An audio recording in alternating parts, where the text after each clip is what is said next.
In the tapestry of life, where every thread holds a story, America in black and white emerges as a haven for the voices echoing through the heart of our communities. In this podcast, we wade through the rivers of our collective experiences, celebrating the vibrant hues of change brought forth by the whispers of hope and the roars of action. It's more than just a conversation. It's a journey into the heart of our society, illuminated by the light of those daring to dream and do. Join us, and let your voice be the melody that guides us toward a dawn where every color finds its place in the masterpiece of our shared destiny. Together, let's paint a future brimming with the positives that dwell in our minds and the actions that shape. Good evening, ladies and gentlemen, and welcome to another episode of America in Black and White. I am your host, Charles King. There are people who don't just build businesses, they build bridges. They don't just create opportunities, they create access. And they don't just talk about community, they invest in it, nurture it, and lift it with intention.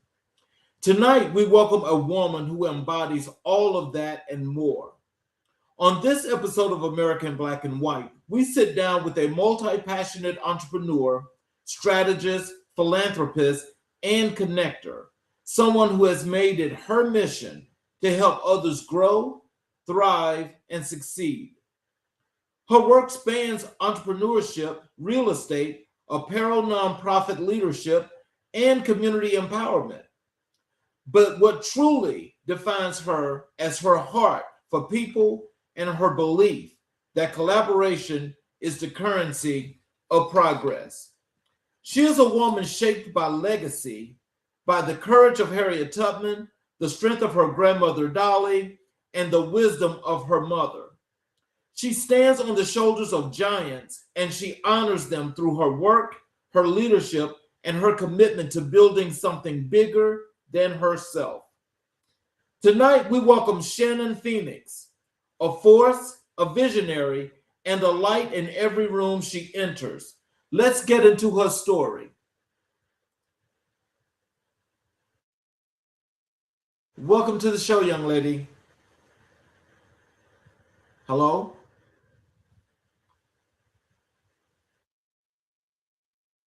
I don't hear you.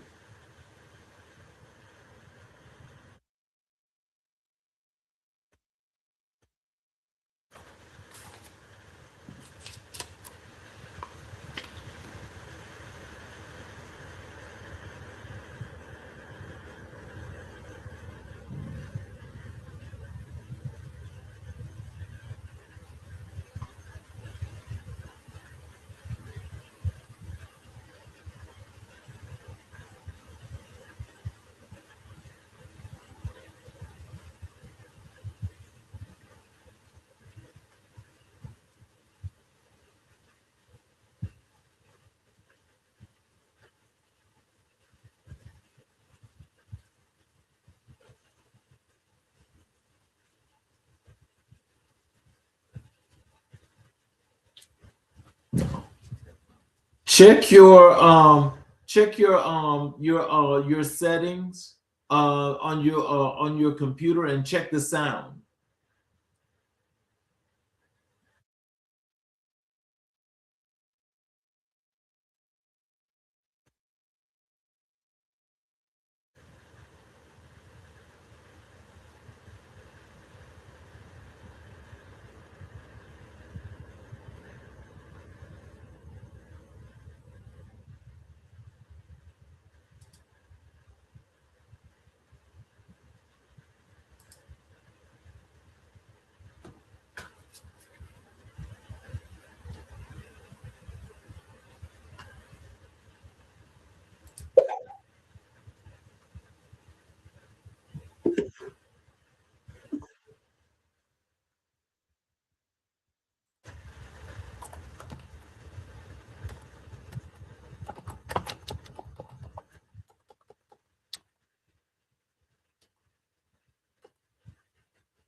Are you hearing me now?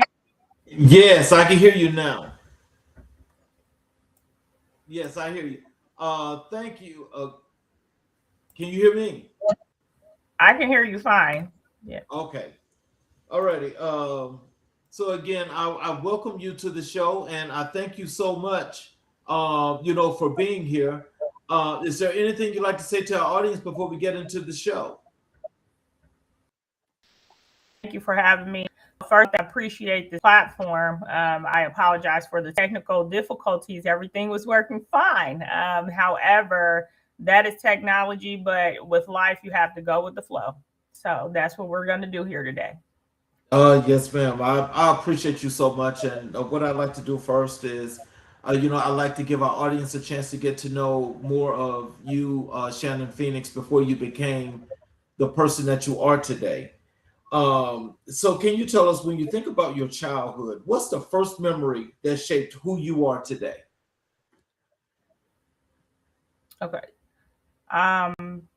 So it sounds like it's breaking up a bit, and unfortunately I did not hear the question.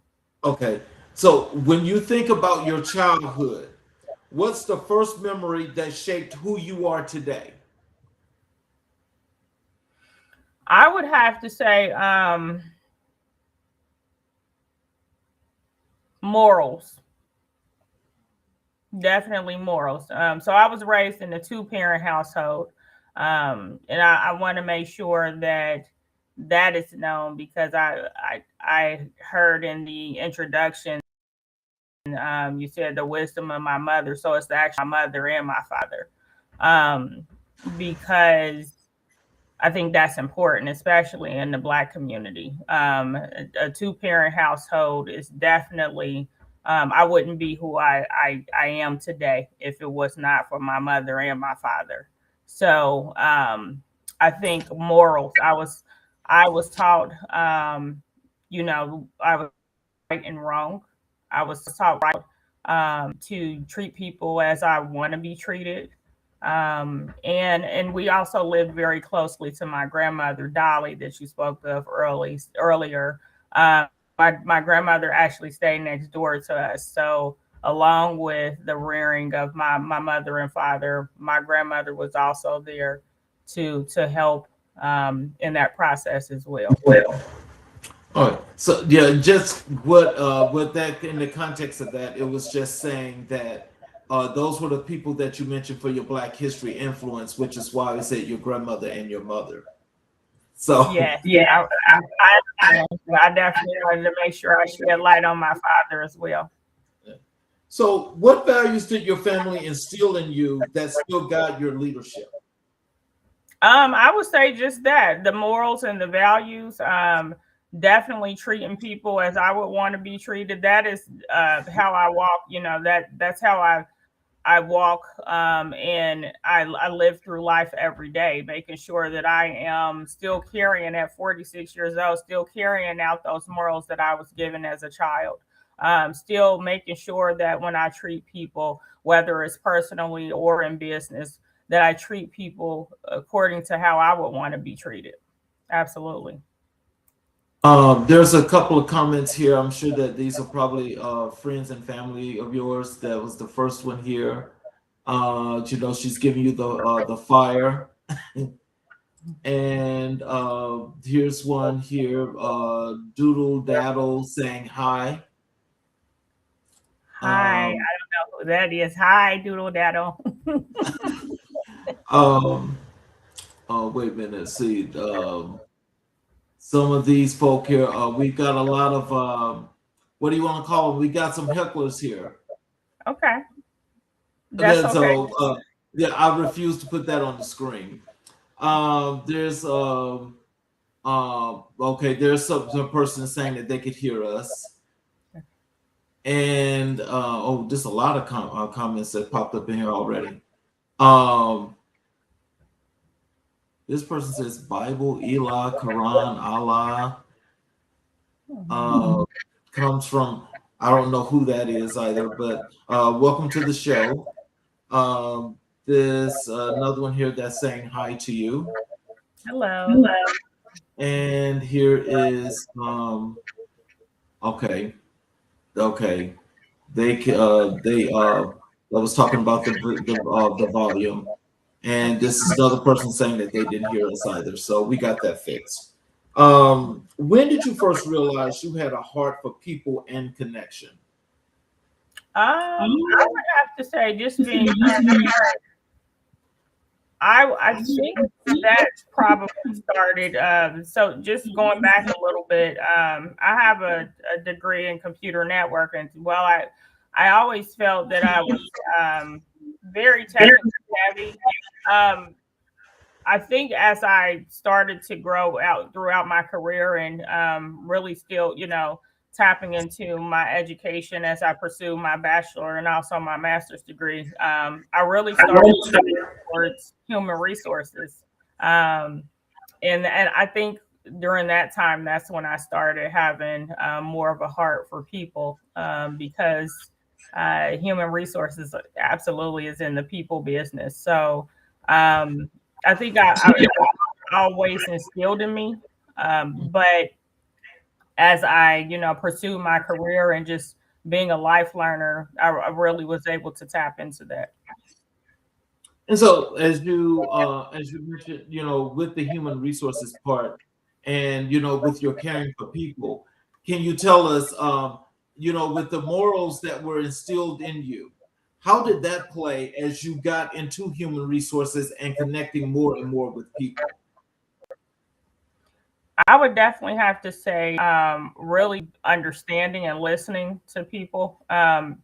Most of the time with people, there may be a misunderstanding, but if you stop and listen for a bit, you will really be able to. Most of the time, you'll be able to, something that they say will resonate with you. Just listening, being able to listen and hear what the other person is saying. So I did a lot of employee relations investigations in my time in my human resources career, and you would find, in those investigations, you would find, talking to people and really understanding what the issue was. You really got to hear the other person and really understand, some of the background or the quote unquote issue, if you will. And most of the time, it was an underlying issue or a problem that no one addressed. Some of the times it went all the way back to childhood, but it was showing up in their career. So I think just being able to be a listening ear for sure. So, what was young Shannon like? Curious, bold, quiet, observant? I would say a little bit of all of those.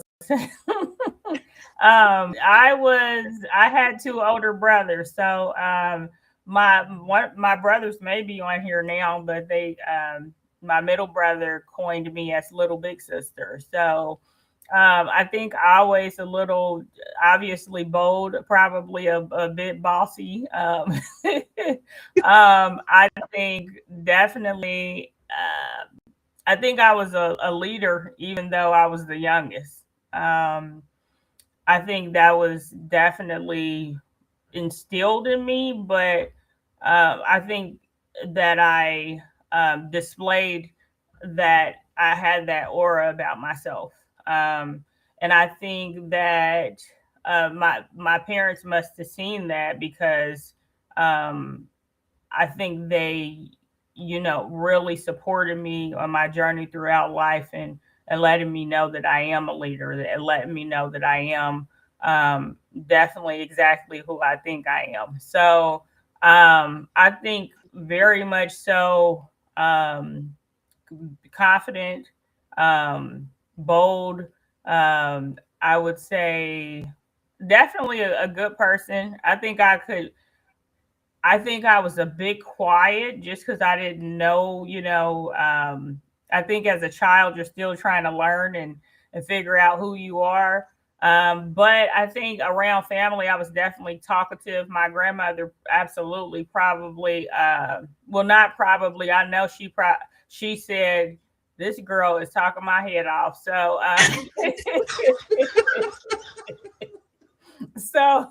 so but I think I was inquisitive for sure, because listening to her journey, her stories, made me want to know more. So I think as she told her stories, it made me more inquisitive and wanting to, and that's probably why I asked so many questions and wanted to just have a better understanding of her, which obviously would help me have a better understanding of myself.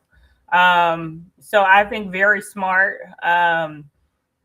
Always was, I think, just very inquisitive, really trying to figure out what and why things work the way they work. Who was the first person to tell you that you were meant for something bigger? My grandmother. Yes. Oh wow. Um, She would what's a always lesson? say, my apologies. Um, she would always say that you have a funny head, meaning that, she would say I guess in so many words, the way that my brain worked was interesting. So she would always say, you have a funny head. Like, so she would definitely make sure that I knew that, and to always, you use my brain and make sure that I'm um, using what God gave me. There's a comment here from DPROCK A513 says, I'm listening. That's my brother. Okay. That's my oldest brother. Okay. So what's a lesson from your early life that you still carry with you? I would have to say a lesson from my younger life. Um, it's so many. I would say just, going through life. If I had to have a conversation with my younger self, it would definitely be to be confident. I think as a younger woman, I did not really tap into the confidence that I have now. Um, if I could talk to the younger Shannon, I would definitely tell her that you have everything that you need right at your fingertips. So I would have to say, I mean, just thinking back through all of the numerous stories, I would have to say, be confident. So, how did your upbringing influence the way you approach business and relationships? And I think the greatness about this question is that people are gonna get to hear, the wonderful things that you're doing because you're definitely, the person that works in the community. How did that? I think the sound went out a bit. Can you repeat that question? I'm sorry, I didn't hear the last part of it. How did your upbringing influence the way you approach business and relationships? I would have to say, um, just the morals and values. The bottom line is treat people as you would want to be treated. That's, personally and in business. If I, um, you know, just in business, if I'm, getting ready to complete a project or something for a client, I always put myself in their shoes and try to understand what I would want out of that project and how I would want to be treated, from a business perspective. So, and then just personally, I'm always, I think I'm a person with, I continue to carry out those morals and values. I have long lasting relationships All of my 5 close friends, we've been friends since we were 14 and 15 years old. I do have one friend that I'm still friends with from that we were friends at 9 years old. So I think, that is a testament to who I am as well. Because, you know, if you don't have those morals and values, you'll quickly lose people out of your life. So I definitely think that having those more, those things instilled in me has translated over to my personal and my professional life. So, what's a challenge you faced growing up that later became a source of strength? Mhm. I would absolutely say so. I don't think my mother knew. I hope she's listening because I tell her this all the time. So I don't think she knew that So I'm self-diagnosed OCD. Um, I I I always tell my mom jokingly that she should have known that just because the way that I had my Barbies set up and the Barbie house, and I didn't like, with my little cousins. I was the baby, so I always had my own room. My brother shared a room, but um because I was the only girl, and so I think just the way that I organized my room and made sure that certain things were a certain way, it may have appeared as maybe a weakness or a challenge, when I was younger, but it's absolutely a bonus attribute, I would say, especially in business, because it has afforded me, the ability to have, clients that appreciate that. And being able to, they know that, my perfectionist ways will, that I am going to make sure that things are done in a manner that, is appeasing for them as well. So, when you look back, what moment feels like the turning point in your life? I would have to say, maybe about the turning point in my life. I think when I really started to understand life is first and foremost, I would have to say, because in life you're gonna experience some highs and some lows. It's gonna be some twists and some turns. And I think the first time that I ever experienced a loss was with my grandmother. So that was eye opening. It was eye opening because I had never experienced that. And then again with my father. My father passed in 2012. And I recall my mother saying, my grandmother always lived right next door to us. So she was like another mother figure to me, my grandmother. But I mean, she was really close, almost like a mother. And my I recall my mother saying when she passed, respectfully, she was like, but she wasn't your mother, she was my mother. And while I did not understand that comment, I later really understood that comment when my dad passed away, because that was my actual parent. That was my father. So I think those two, while we people grieve differently, and it's definitely a hard blow losing someone. You go from talking to them every day, then the next day you can't reach out to them. So I think those were two pivotal moments in my life, where Where to really, go tap into self and really try to understand, how to move forward. And then also resort back to those conversations with my grandmother, my father,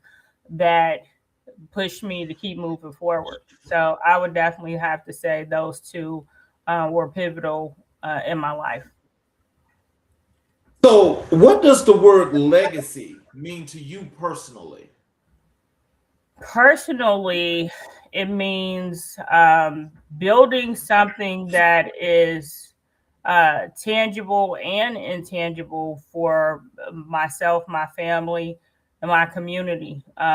Where when I leave this earth, um, my being will still be, uh, they will still be able to feel my presence. There has an effect on people that may not even be, related to me. So that's important.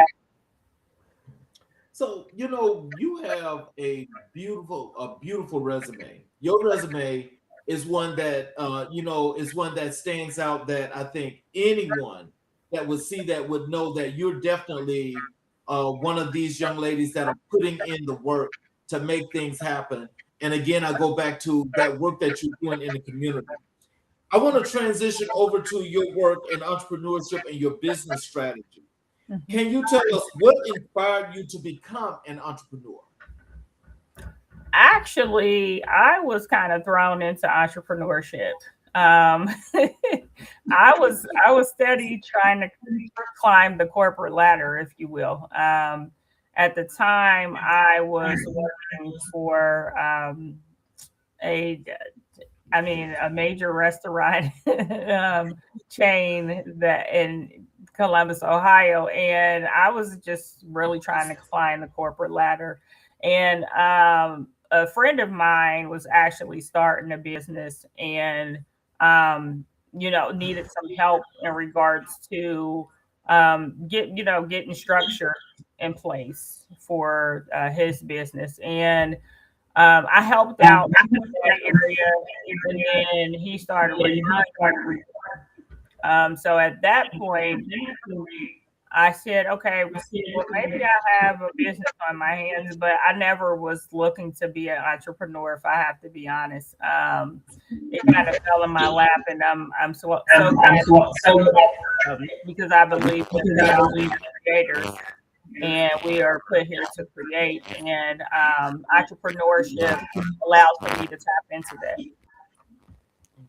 So, when you got into entrepreneurship, can you tell us how did that transcend over to your work in the community? Were they always mutually exclusive, or how did that work? Well, actually, so my dad passed in 2012. I think that's when we collectively as a family started getting involved in, we would participate in the National Kidney Walk. And I think that's where the philanthropy started coming into play, if I have to be honest. And then um, that it kind of, I started my business back in 2017. So at that point, I was already, kind of already doing things in the philanthropist space. So it only made sense for me to be able to bring that along, in my businesses as well.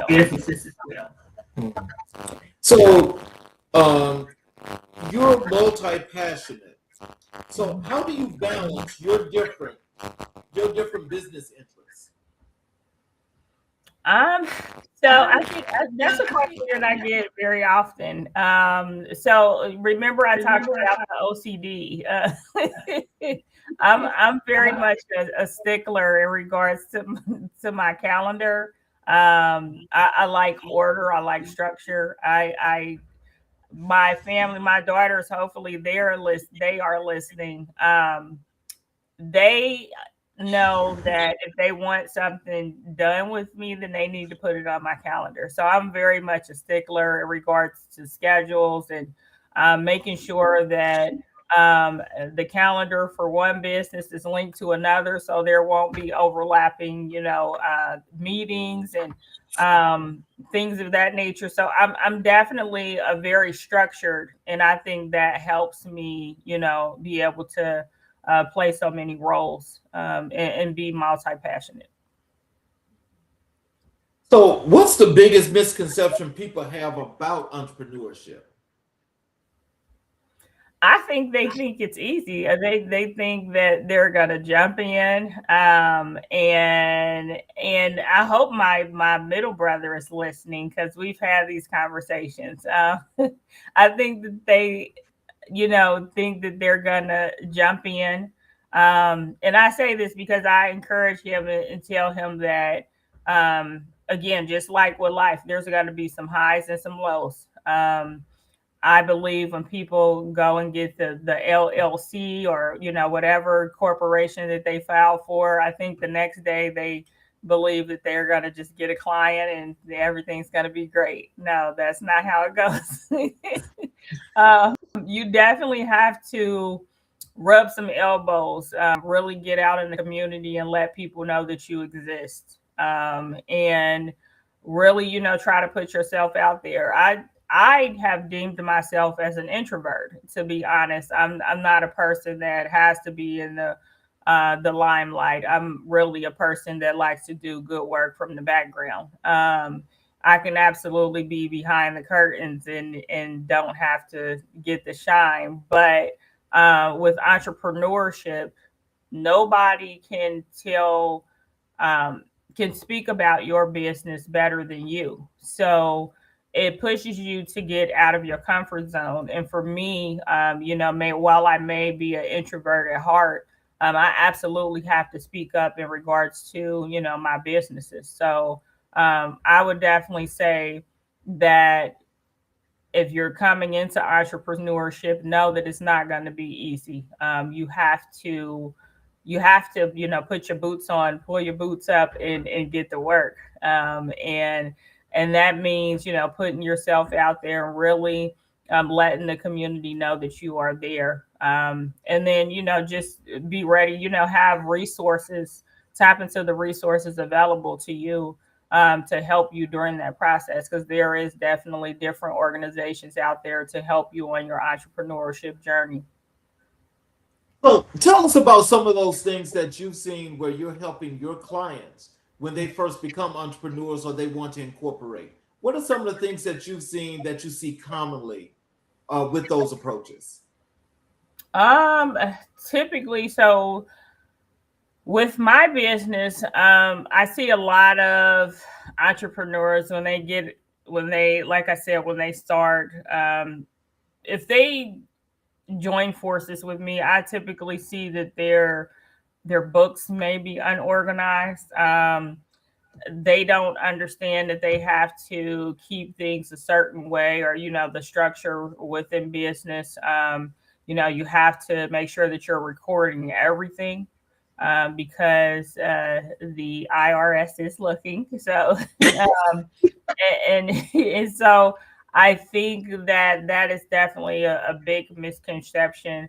They treat it as though it's a hobby versus a true business. So I think when you get into entrepreneurship, you really have to, and that's why I said tapping into those resources, because especially in our community, we weren't really taught. The funny thing, I always say, I have an MBA, a Master's of Business Administration, but nobody taught me how to be an entrepreneur. None of the classes taught me how to step in, from a corporate role into entrepreneurship. So I'm self-taught in that area. I had to lean on the resources in the community to teach me how to transition from a corporate mindset to an entrepreneur mindset. So, how do you help entrepreneurs identify their blind spots? And I know that there are several of those because they don't know about that either. I would say definitely. So when I do a consultation, and then more so of an analysis when my clients are coming to me, just to kind of understand where they are within their journey. And that helps me to know where to help assist them in their being. Sometimes, I work with it's small to mid-sized companies. So sometimes with the smaller organizations, they think they have things all together, but then again, and it's no fault to them. It's just really understanding, being a business owner. So, at that point, I have to, and let me say, the smaller organizations don't have the resources that the larger corporations have. So, I think it's for me in my business. So my business is a business solutions company. We provide professional business services. So it's really being a support to them to say, okay, this is how I can help you. But I also am mindful that they don't have the same resources. That means including revenue as well. And I try to give them resources that will help them on their journey that can be, cost effective as well. And I think that's important. For me, that ties back to I think the morals and values, because I would have wanted someone to help me as well. So really trying to understand where they are in their business. And like I said, the free consultation and then also the analysis helps me to do so, and how to move forward with that particular client. So, what's one business mistake you made that taught you a very powerful lesson? I would have to say definitely exactly what I said in regards to not recording everything. I think, again, coming into no one taught me, to how to transition from corporate to becoming a business owner. So really having to work with, there is an organization here in Columbus, Ohio, helped me to understand what I shouldn't be recording and keeping record of, and really working alongside of a tax consultant, a CPA, to help me along in that process as well. As you mentioned that, and and I think about our communities in general. As we're coming through our communities, entrepreneurship is something that's not taught. Financial literacy is another thing that's not taught. When you think about those things and you come back to where you saying you're a self-taught entrepreneur, where you delve deep to make sure that you could get things right for your business and to serve other people. What is the one lesson, the one thing that you learned in that self-taught process that still reigns prevalent today that you make sure you tell your clients about? So the books, keeping really close, watching your books very closely and recording everything is definitely one on the top list. I mean, the top three.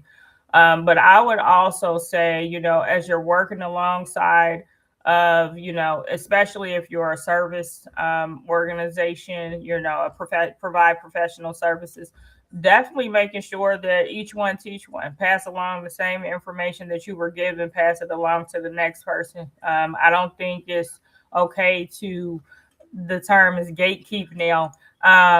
Definitely that's okay. I think that we, especially in our community, make sure that you reach back and teach someone what you learned. So, and that's what I'm all about in my business. So, how do you approach building sustainable growth for your clients? Sustainable growth. So, for me, so obviously, so we actually, my business and the name of my business is Assist Business Solutions. So my tagline is, we turn fire into framework. When you think are in the midst of, sometimes business can be chaotic. It can be rewarding, but it can be chaotic as well. And you find yourself in fire at times. So that's where me and my team come into play. So we really try to, like I said, through the analysis, to find out where the business owner is. But we work with our businesses in three sectors. So that's business, foundation, really helping with operations management, back office support, making sure that they have a solid foundation. But then we go to the next stage, which is business elevation.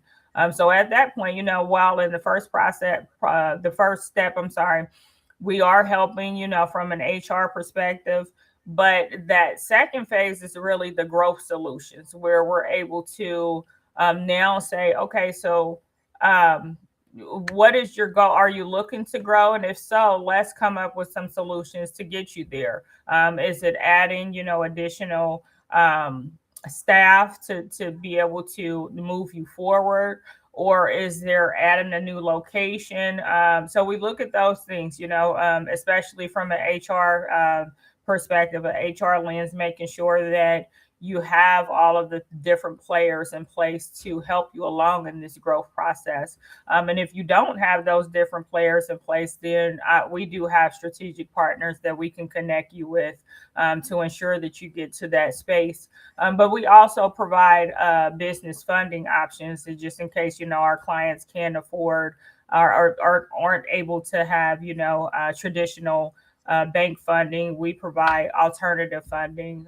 So those are all to help in that process. And then with the sustainability, we want to make sure, just like with a child, you want to make sure your child has insurance, all the things that they need to protect them. Well, we do the same thing, in the business sustainability phase, where we help our business owners protect what they're created through legal service plans, being able to, give them cost-effective access to attorneys to help them along in that process, whether that means, if they're coming into the business and they need, their business isn't structured correctly, we could definitely, give them access so that they can get it structured correctly.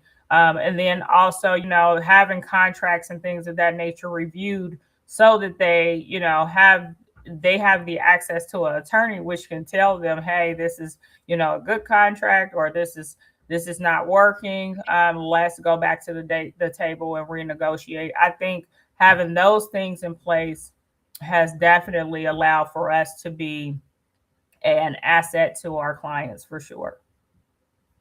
So, what role does relationship building play in business success?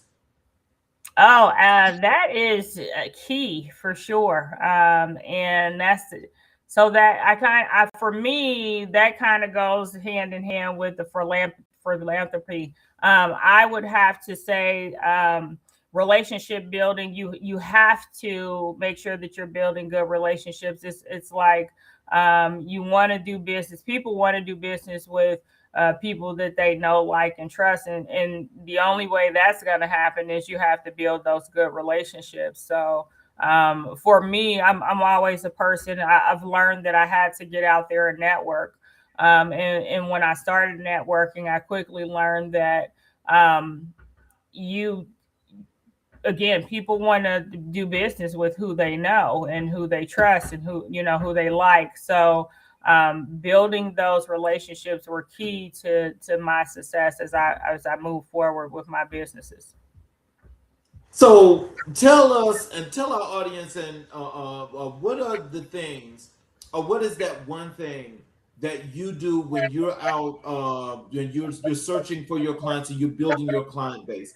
What is that one thing that you do that sells your business as the business that they're going to go with?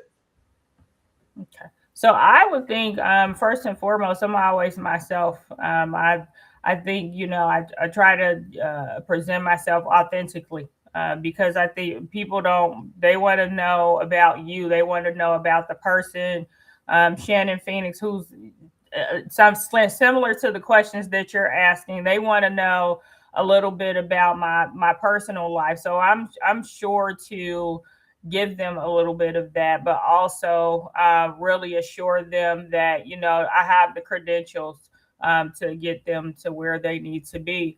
So I share a little bit about myself, my life, and then, I've also shed light on the personal and professional, and how, from a professional lens, we, with our services, can get them to where they need to be. Again, that's just me being able to allow them to, take a peek into my life so that they can get to know me a little bit better. And I think that has afforded me, to have, some long lasting clients, and and be able to have, those relationships in place where people say, hey, I know Shannon Phoenix, and I know, she does good business. Let me refer you to her. So, what's your philosophy on visibility and brand presence? So you have to put yourself out there. Definitely, if you're not a person, because again, I at heart, I believe I'm an introvert, but entrepreneurship is definitely going to take you out of your comfort zone. So if you're not a person that's used to that, then make sure that you connect with, a business that can help you do that. Like, make sure that you're partnering with, social media or marketing strategist that can help you, put yourself out in a authentic and effective way. So because it's you have to. We live in a society that wants to see what you're doing. So you definitely have to be able to, put yourself out there. And like I said, if you're struggling with doing so, make sure that you lean on a company that, or a person that has that ability to do that in an effective way. Tell our audience when they come to you for your services. Tell them what are they going to get from you and why you're the best for them. I would say they are going to get a company that stands on morals and values. Really, wants to support a business from start to finish. We want to walk alongside you in the different phases of business, and we want to treat your business like it's our baby too, and we want to raise the child up and make sure that they're cultivated and being able to get out here and be a quote unquote good citizen, a good business for those that need the support or the service or the goods and services. So I think, they will understand that we are regular people. We are personable. We definitely want to make sure that they know that we have the needs, and if we don't have the means to get them where they need to be, we also have strategic partners that we work alongside with that can help them get to where they need to be.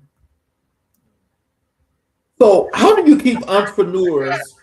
How do you help entrepreneurs shift from survival mode to strategy mode? So I think so I would have to say you have to take it one step at a time, because as I've said a few times, um, this is their baby. So sometimes they want to hold tight to it, and not delegate or not allow for you to help them. So really having that, open, honest conversation, to say, so what is your day-to-day operations? What does that look like? And what is, some of the things that what are some of the things that are very, taking up a lot of your time? And how can we help you? What would help you be able to free those things up? And how would that help you grow? So really trying to break things down in a step-by-step process to help them understand, and see a bigger picture of, okay, so I'm probably wasting too much time trying to do bookkeeping myself, or when I can be, helping the staff, with another project, or really trying to delegate and get this other project out the way. So I think really helping them break things down into sectors allows for us to, then they can see, the smaller picture, and then, see so they can, try to delegate and move forward to the bigger picture. What's one thing every new entrepreneur should prioritize from day one? I would say time management. I So what I've seen, and with helping, my clients, and then also myself, transitioning from corporate to being a business owner. When you're in corporate, your day is already kind of laid out for you, if you will. You kind of know what tasks to tackle. But as a business owner, you don't really know exactly what you should be doing. It's kind of like you're just trying things out and seeing how it flows. But I would say, from a time management standpoint, really setting and, breaking down the task of what you have in front of you and time blocks, because that's going to ensure that you are focused on you're given a little bit of time to each task. So I would definitely say time management. I see so many entrepreneurs, they are not doing that. They're just like going throughout their day. They're 5 minutes working on this and 5 minutes working on that, but nothing's getting complete because they're all over the place. Let's move over to your work in philanthropy and your community impact. What does philanthropy mean to you beyond financial giving? A helping hand. So we all need a helping hand at some point in life. We all need someone to help us get to that next phase. And that's what philanthropy means to me. I think, really you have to give back in some capacity. It only makes sense because that's how we are going to grow, and that's how, if we help each other, each one teach one, that is how we all are going to be able to grow and get to that next phase. How did you first get involved in community work? So I would say definitely back when, like I said, we started, us as a family started going to the National Kidney Cancer, the Kidney Walk, and that kind of piqued my interest. And then I started serving on the board and helping, in the Columbus, Ohio area, and helping with the strategizing in regards to teams, and how that was laid out. So I was kind of, while I was participating in the walk, a friend of mine was connected to the person that was the organizer, and that's how she started participating, and then she asked if I would be interested, and I'm like, yeah, let's do it. So that's what led me into a philanthropist role. So, what motivates you to serve on a nonprofit board? So actually the Fix Your Crown initiative. The CEO is actually a friend of mine that I went to high school with. And while, we didn't stay in touch, we've always remained, connected via social media. And I think just seeing her and her journey, and what she's trying to do in the community, bringing mothers and daughters closer. Her first focus is really to pour into the mothers and daughters in the family, but then broaden the reach with the entire family. So because I'm a mother of two daughters, that resonated with me, and I know the challenge with raising daughters at times. And so I wanted to be a part of that because, especially as my daughters are adults now, now I'm having conversations with them from a, adult lens. And my oldest daughter actually has daughters. So being able to, have conversations with her that hopefully she can, learn from maybe my mistakes or, even her mistakes as a child, and being able to pass that on, to her children. So I think, I loved what she was doing in regards to, really pouring into the mothers and the daughters, and then broadening the rising to the whole family. That resonated for me because it's personal for me.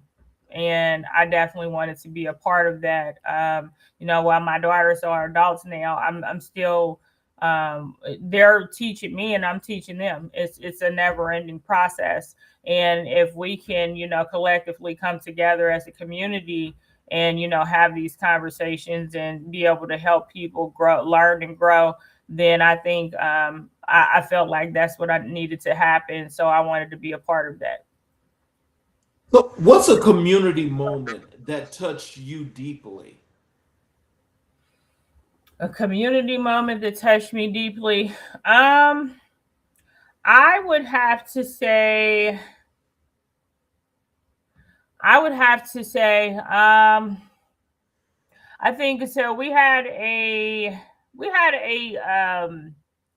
for my dad. We have a foundation for my father, the Frank Phoenix Foundation, and we had a fishing day. My dad liked to fish, and so just to see the amount of people that came out, an organization that he was involved with. Unfortunately, they couldn't attend, but they definitely, reached out to show their support of my dad, even though my dad has been deceased for, at that time over a decade. They still, wanted to pay, homage to him and his journey. So I think for me that really, obviously that was near and dear to my heart because that's my father. But also just to see people come together and really try to build on this cause. So, how do you identify the needs of a community before stepping in to help? So, well, I would have to say just with, I know with the Frank Phoenix Foundation, so my dad was a recovering alcoholic. I believe he was clean about between 15 and 20 years prior to him passing. And for me, I honestly, just being transparent, did not know how involved my dad was in the community until, I always knew that he was still, involved. He would still go to his meetings and things like that. But I didn't know how much of an impact he made in that community until, his repast, the day of his funeral. And, a few people stood up and told how he impacted their lives. So it only made sense for me to be able to carry on my dad's legacy. But I also know that, men are needed in the household. I'm a product of that. And, if my dad would have not been in the household, then there wouldn't absolutely be no Shannon Phoenix at all. Bernice and Frank Phoenix made Shannon Phoenix. So that is a fact for sure. So with that being said, I definitely think that, from that lens, what my dad stood for in that community and really helping men along in that process, I think it was inevitable. So what we did was we reached out and partnered with the facility where my dad, would go and have his he on his journey to sobriety, and then also reaching back and pouring into those guys that were still there. It only made sense for us to, create this foundation and be able to provide, scholarships and things of that nature for those that are still struggling and trying to get through the process of sobriety. So actually, we are more so a strategic partner for those organizations. So we don't necessarily have to, look at all of the analytics within the community, but we can lean on those organizations and look at their analytics and be able to provide support from ours where we sit. So, let's talk a little bit about the Frank Phoenix Foundation. Mhm. For those who don't know, what is the mission of the Frank Phoenix Foundation? The mission is to be a support to men within the community that suffer in the AA and NA communities, the Alcoholic Anonymous and also Narcotic Anonymous communities. being able to provide them the necessary support needed to get them into programs that will help them um, become sober. And I apologize, help them become sober on that journey, and then also help them with your day-to-day needs on that journey. A lot of those individuals experience hardships in regards to maybe they lost housing during that time, or maybe they lost their driver's license, or things that may be deemed as even the smaller things, quote unquote, like your driver's license, or not having maybe access to the public transportation. Maybe they need bus tokens or things of that nature to get them, or toiletries, things of that nature. Some of those things may seem small, but they're really big for those individuals that are going through that process. They could have lost everything. So being able to provide that support for the Frank Phoenix Foundation, and to provide scholarships and be able to give and help them in some of those challenges, and jump over those hurdles, has definitely been a blessing. So, what inspired your involvement with the foundation?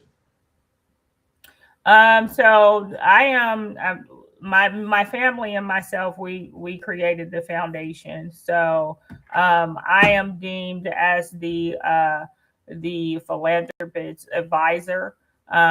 So really to have the vision of my father, along with my family. We want to make sure that we are, carrying out his vision. And while, like I said, we didn't learn that he was so involved until after he passed, we definitely want to make sure that we finish what he started. So that, that's inevitable. We want to make sure that we carry out his legacy in regards to being a shoulder to lean on in that community. So, what impact does the foundation have on families and youth? Obviously, with especially, and I do want to say we do have resources also for, it's not just men, but we, obviously we want to make sure that we provide support to men in the household, because we want to make sure that they have what it needs to lead their family. So but we do also have resources for those that that may have a single parent, or just a mother, or a single parent household. We have resources for those as well. But being able to provide that support definitely will allow for the male to be able to give back to his family, and be there and step into his role in a full capacity, with empowering him with the necessities that he needs, from a personal standpoint. You sometimes in life you have to pour into yourself before you can help anyone else. So that's where we're trying to do, is really help them, empower them so that they can go back and, take their position in their household. So, what's a moment within the foundation's work that moved you personally? I would have to say just being able to give the scholarships, to help different organizations, because again, it's really being able to see my dad's legacy, live on, and helping him in that, helping others in that process. I can remember back when my dad, his driver's license was suspended, and he got his driver's license through help of, the organization. And then he became a public transportation. Well, it was a transit coach. Let me make sure I say that correctly, because he did not like the term bus driver. So a transit coach. So that afforded him to do that for many years. But again, just looking back, my dad wasn't always who he needed to be within our household because he struggled with alcoholism. So the fact that we are able to, take what we experience and be able to pour it into this foundation and give back to families, so that they can be a stronger unit, then I think that's, with that being said, I think we've done a pretty well in regards to living out his legacy. So, how does the foundation honor the legacy of Frank Phoenix? Absolutely, by doing what he would have done. I think my dad was. I shared this with you prior to this interview. But at my dad's repast, there were two gentlemen. My dad stood about 6 foot. But there were two gentlemen that were his friends that got up on the mic and wanted to share their thoughts in regards to my dad. And I want to say that both men were probably about maybe 6'2", and maybe like the other one was pretty tall, maybe about 6'4" or 6'5".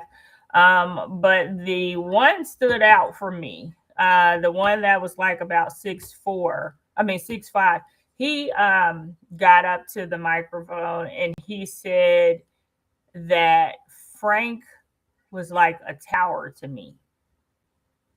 Oh, wow.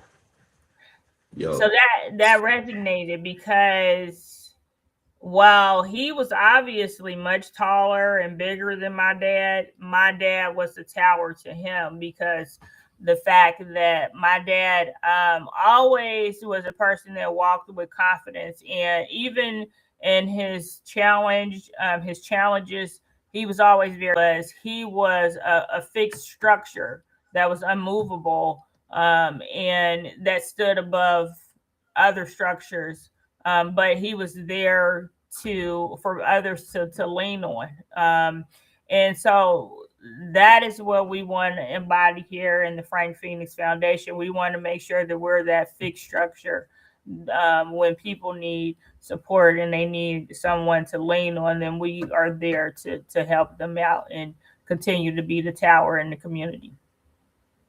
I've got 4 comments here in the chat for you, and if you want to respond to these, you can. Here is one that's on the screen there. She gave you 100s. And we have this one here where you got some hearts. That's my sister. Okay. And we have this one here. Since Shannon, you're doing great work. Thank you, Corey. That's my accountability partner. Okay.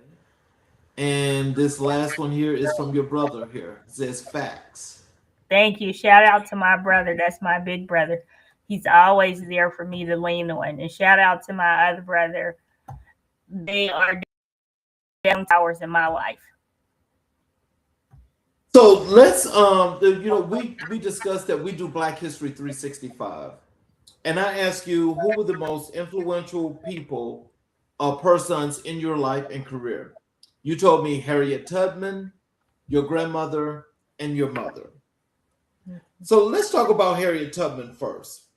What about her courage speaks to you the most?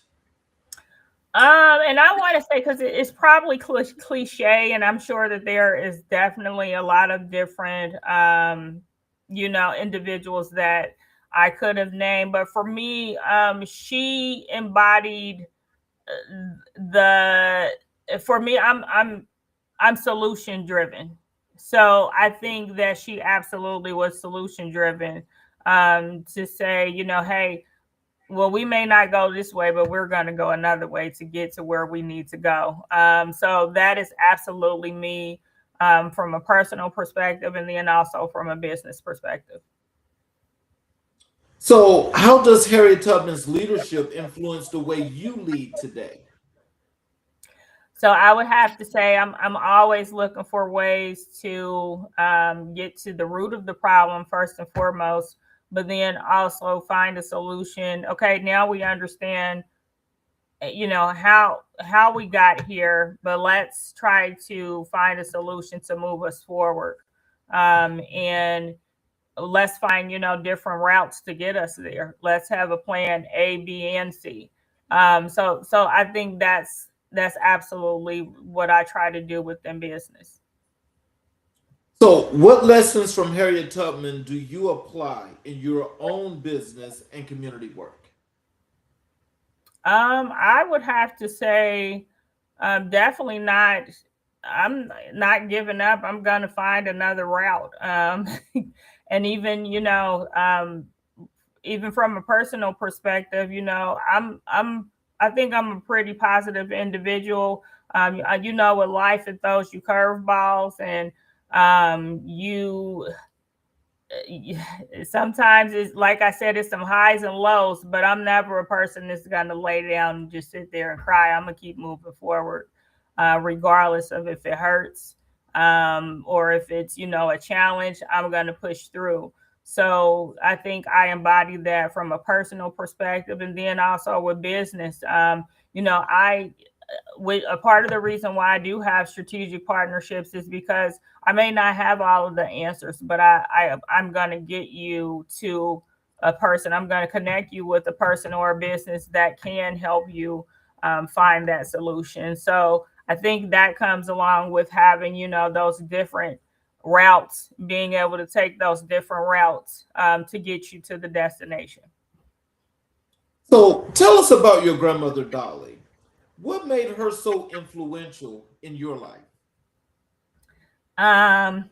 So okay, so I don't want to start crying, okay? So Dolly Mobley.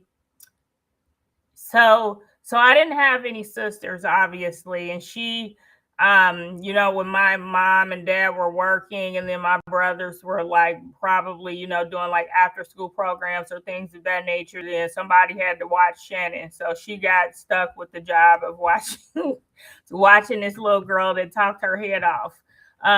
So I think it was the fact that she poured into me. Like, she told me stories about her life, and she played. When I think about my grandmother, I was 10 years old and she was 70, and I didn't realize that she was that much older at the time, because I was taking her up. We lived in an area that had like a mountain next to the apartment complex, and we would I think I had a school project where I had to go and pick some rocks or find, like it was they were trying to teach us about quartz and the different rocks. And so me and my grandmother actually climbed this mountain. And just looking back at 70 years old, so I'm 46 and I'm a grandmother, and these little kids be running circles around me. But the fact that at 70 years old that she had the strength, she pushed through to get me to get me what I needed. So, and she was always playing with me, pouring into me, with her stories, and just the Southern cooking. My grandmother was from Griffin, Georgia. So, she brought the Southern cooking to Cincinnati, Ohio, clearly. So after school, I would always have good home cooked meals. So it was just that I think she just took the time with me. And she really poured in me. She nurtured me. She cultivated me. So, yeah. That's a strong lady. She was. Sure. Yep. What's a lesson from your grandmother that you still hear in your spirit? It's a whole bunch of them. So, she would say, I don't even know what this means, but I still don't. I have my own. I have my own interpretation. So she would always say, if they never seen it before, throw a hat at it. I have no idea what that means. Ooh, okay, that's deep South right there. But for me, my interpretation is that it's kind of more so like, okay, so people are going to have their own opinion of what you do, but don't worry about them. Stay focused on your goal. So that's my interpretation of it. So how did your grandmother shape your understanding of strength and resilience? Because she raised 4 children on her own. Her husband passed when my aunt was 5 years old from, I believe, throat cancer. And she raised, 2 boys and 2 girls on her own. So that's, and then she lost her mother at a young age, which is why part of the reason why she came to Cincinnati, Ohio to live with her sister. So I don't feel as though she, really got all of the nurturing and cultivating that she needed as a child, just because, her mother and her father passed at such young, such a young age. But the fact that she was able to turn that around and pour into her kids and her grandkids, she absolutely stood for strength. Your mother is also one of your greatest influences. Yeah. What did she teach you about purpose? I would say she. So my mother is obviously an extension of my grandmother. Dolly Mobley was her mother. So she, I think my mother, she showed a lot of resilience in regards to, I recall, one time we were on, and Mom, I don't know if you're listening, but I'm going to share this story because they need to know. I think, we were on public assistance and, trying to balance the household, we're at a time where, my parents weren't making a lot of money, but and then the male couldn't be in the household. So my mom was, I mean, if they wanted government assistance, then you couldn't have the man in the household. Which is a way to divide the family, but that's another conversation. However, I think my mom said, well, forget the system. I'm gonna go and work 2 and 3 jobs, and me and your dad go have to work these jobs to make sure that we move this family forward. So, I think my mom absolutely displayed resilience from that standpoint. Well, I once heard, actually at my mother's best friend's funeral, her son got up there and said that while his father was the head, my mother was the neck. My mother absolutely was the neck in our household. My dad was the head, but my mother made sure that he had a steady structure so his head could be on straight. So I definitely commend my mother from that aspect. She always while my dad was struggling with alcoholism, she always had the steady mind to be able to lead her kids forward as well as stand by her husband. So, what's something your mother said that you still live by? You got to roll with the punches. she That's one of her sayings. You got to roll with the. She got a lot of sayings. She got it's. I wish my daughter was on here because she know all of them. But you got to roll with the punches. I would say is number one. And that means it's going to be some highs and lows in life, but you got to keep pushing forward. So that definitely resonates with me, and that's one that I'll always keep in my memory bank. So, how do these three women, Harriet, your grandmother, and your mother, connect in your story? I think I embody all three of them. I would have to say, like I said, with Harriet, obviously the solution driven individual, and then with my granny, just I think, well, now everything that she poured into me, I've worked hard to try to pour into my children, and then now that I'm a grandmother, I'm resorting back and just thinking through, some of those times where she was, stood beside me, and I'm working to be that for my grandchildren. So being that strong structure in their life, and then with my mother, just making sure that I'm moving forward. You know, it's like just make sure that you're always moving forward. And I can't quote it. This is the Martin Luther King. That's my favorite, one of my favorite quotes, when it says, if you can't walk, then crawl. If you can't run, then walk. If you can't walk, then crawl. But whatever you do, keep moving forward. And that's what my mother represents for me. So I'm always gonna be moving forward regardless of what life throws my way.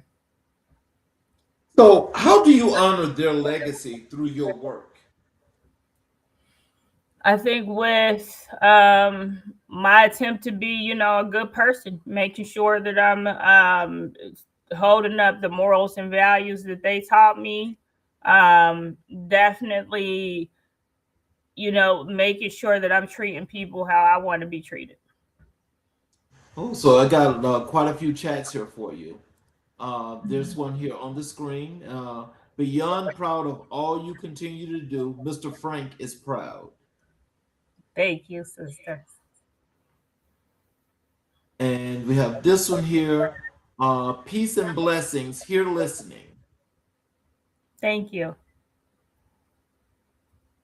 And she also says at DP Rocka, there's all of the emojis, the music, the peace sign, the prayers, the muscle. Okay. So my brother made a friend in the chat. It looks like he's always making friends, though. Let's say, Cam, thank you so much for pulling up. Okay. Yeah, that must be somebody that he knows. Thank you, Cam.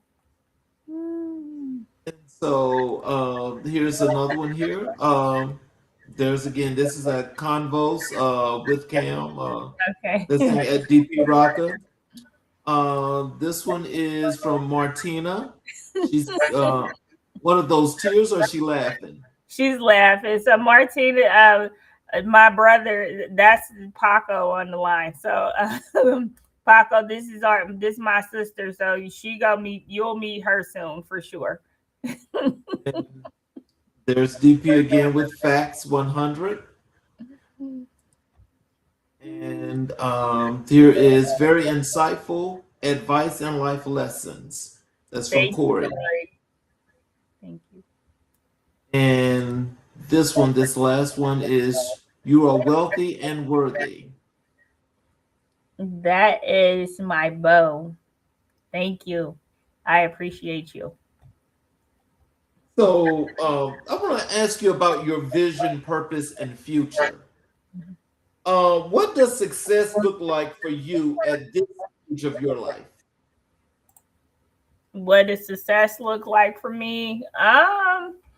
Honestly, success is legacy for me.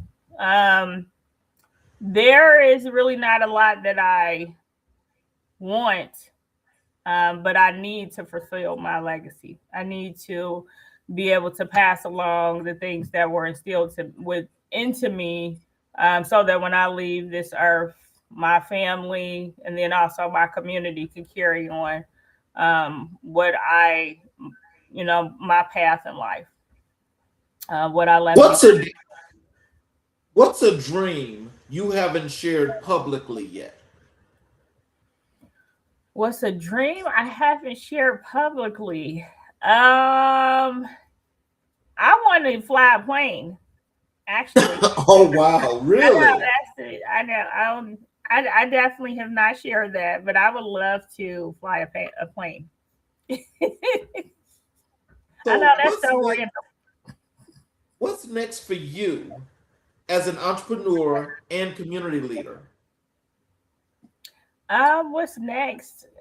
I don't know. I don't know what the future holds. I know that I am going to continue to move forward in all spaces. So I do have some projects in the making that I'm looking forward to. I feel like it's going to be life changing for a lot of people. But I'm really just working in the backgrounds right now to really see how that looks. But I know that whatever I do is going to impact a lot of people, a lot of generations.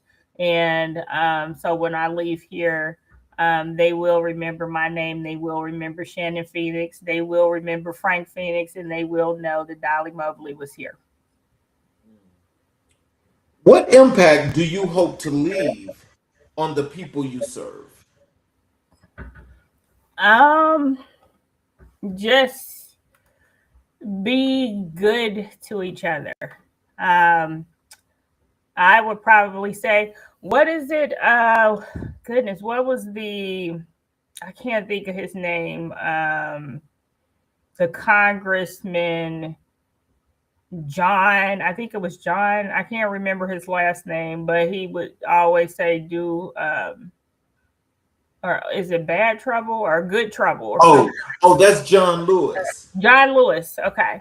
I was drawing a blank. So absolutely, I think that is, one of the things I want to live by. I want to make sure that if I'm gonna get in trouble, it's going to be good trouble. So it's going to be something that impacts generations to come. Final question for you. When people speak your name years from now, what do you hope they say? I would hope that they say that I am exactly what my name represents. So, Phoenix is, obviously the Phoenix bird. It burns itself up and it comes back for more. That's absolutely life. Like I said, it's highs and lows. It's twists and turns. It's some turbulences, but you have to keep going and coming back for more. So when they tell my story, I hope that they tell, yes, she has some highs, she has some lows, but she never gave up. One of my favorite quotes is a Chinese proverb, fall down 7, stand up 8. So I always push forward. So, in closing, what are some words of wisdom and encouragement you'd like to leave for our audience? Tell them how to connect with you via your social media, your website, some of your services. What are those things that you like the people to know?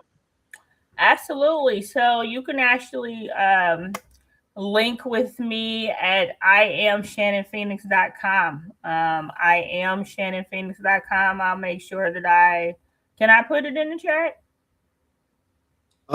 You should be able to. Okay. Okay. And then all of my contact information is there. There's I am on social media. I'm on Facebook, Instagram, TikTok. I am also on LinkedIn and Alignable. I'm an ambassador on Alignable for several different locations, Columbus, Ohio. I'm also the interim ambassador for Kansas City, Tampa, and then also Kenton County, Delaware. So I would have to say, if I had to leave something for the people viewing today, it would be do good work. That's it, and that's all. Okay, well, before I close, I'm going to have a closing monologue that I'm going to do in just a second. Do you have a couple of minutes after I close the show that you can stay? Yes. So I want to thank you all that's tuned into the show tonight. And for those of you especially that have been watching on our YouTube channel, if you have not subscribed and enabled all notifications, I would definitely appreciate your support if you could do so, please.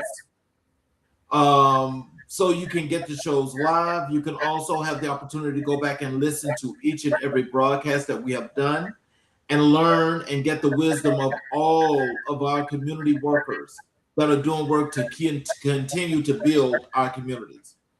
So in closing, Shannon, your journey is a reminder that leadership is not just about what we build, it's about who we lift. You've shown us that entrepreneurship can be rooted in purpose, that community work can be fueled by love, and that legacy is something we honor through action. Your story reflects the strength of your grandmother Dolly, the wisdom of your mother, and the courage of Harriet Tubman, three powerful women whose spirit lives through your work. You're carrying their light forward, and tonight you shared that light with all of us. Thank you for your heart, your leadership, and your commitment to helping others rise.